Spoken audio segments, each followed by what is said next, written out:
Chargers. What's the biggest threat you see so far, especially with a quarterback like Justin Herbert, who can sling it as far as he can downhill for you guys? Yeah, I think that is going to be just the biggest factor is stopping Justin Herbert's passing attack because he can throw the ball anywhere, so being able to limit his passing lanes. And then I think Austin Eckler is also a great player who can do a lot of things. He's really good out of the backfield, catching passes and in the run game. So I think limiting those two to just as less yards as we can as a defense is going to help us out the most. In camp, Dave called you guys the rookies, the Fab Five. Yeah. How much pride do you guys have in being such a successful young group, and Yeah. even LJ's his third year, just being able to make the impact you're having at just such an early age in the NFL? Yeah, I mean, as a rookie and even just talking with all the rookies, especially the Fab Five, I think a big thing that we like to do is just show who we are and prove to everybody that we can do this. I think a cool thing that the rookies have started to do is put a lot more trust and confidence in the vets that they can trust us and that we're able to make plays on the field. So for us, it's fun to be out there with everybody. Like on third downs, we have a package where there's 4 rookies out there.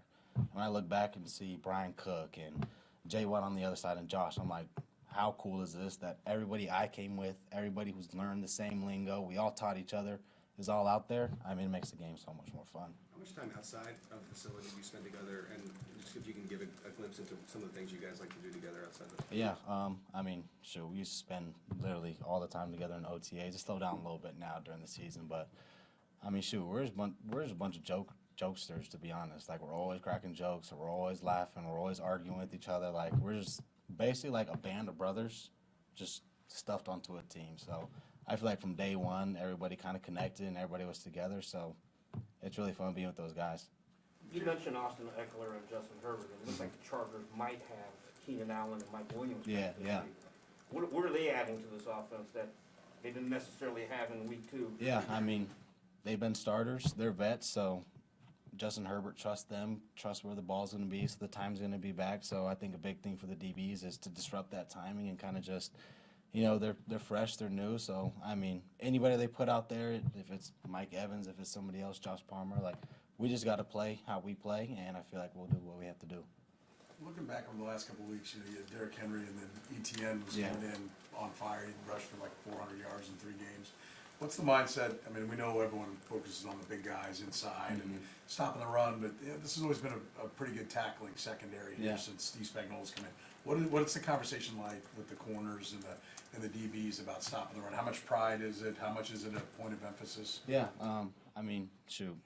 Even me, just as a DB, I've always been huge on just tackling, like making sure we get the runner down because we're defense, we're tacklers. Like, that's what we have to do. So coming here, I feel like there's no drop-off. Like, coming in, I understood that we're going to tackle as corners. Steve Spagnuolo is going to expect us in the box, like taking on these tight ends. So going into Sunday, it's no really a drop-off. It's not anything like we have to do something more than we already do. Like, it's just already ingrained in us.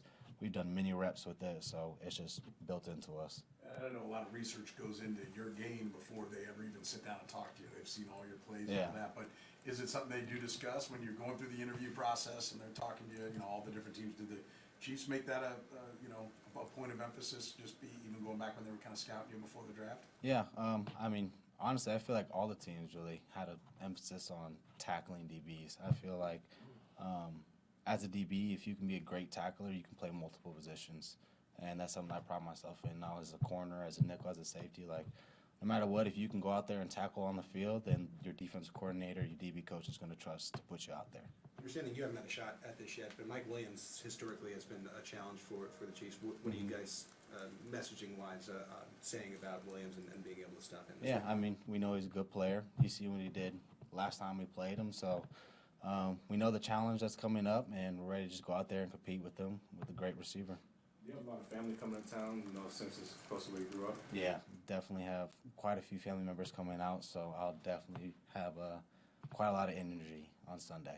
You hitting up guys for tickets and making sure you can cover it all? Yeah, I did that way before this was even a thing. Right when I knew I was going to LA, I was like, all right, y'all, like, this is going to be a big game for me, so definitely going to need some tickets. How do you maintain those emotions just knowing how many family and friends you'll have in attendance? Yeah, I feel like, honestly, up to now, I've always had a lot of family come to games, which has been super important to me and something I've been blessed with. So going into it, it's exciting, but it's just another game for me, and that's kind of how I approach this.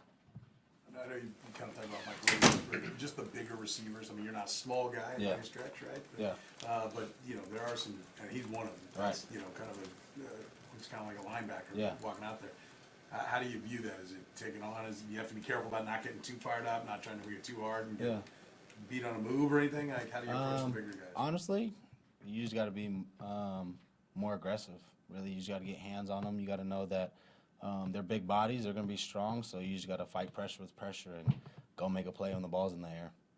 Did you play against a guy like that in college? There was a few receivers, that I played were bigger than me, but I went back to. Once you watch the film, once you break down what they're good at, strengths and weaknesses, you kind of create this game plan where you can fight certain things, which you know what they're going to do, and certain things you kind of just have to go out there and be a ball player. Good. Awesome. Thanks, Trent. Appreciate y'all. Thank you.